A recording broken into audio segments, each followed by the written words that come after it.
मैं कहंदी जावां गड्डी विच बैठी बैठी सतगुर दा नाम ते आवां गड्डी विच बैठी बैठी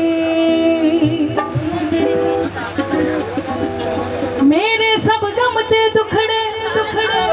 खोरे नी किथे डुल गए खोरे नी किथे डुल गए कांछी विच जाके अड़ियो मेरे ता भाग ने खुल गए कांछी विच जाके अड़ियो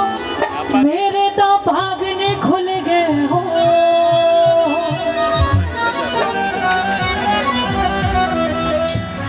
हर हर में कहंदी जावां गड्डी विच बैठी बैठी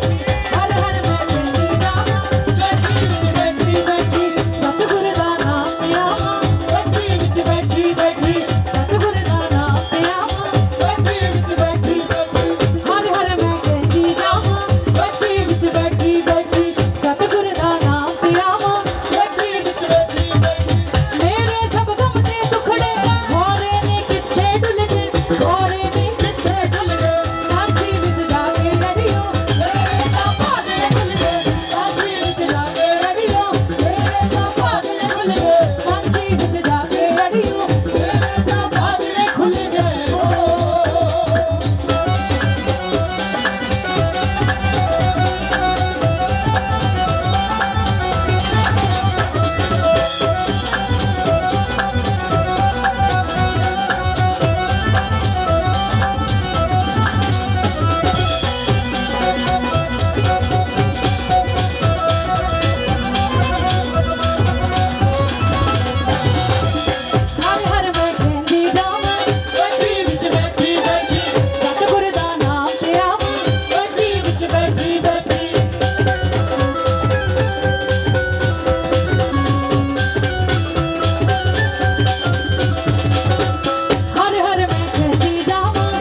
सतगुरु रविदास महाराज की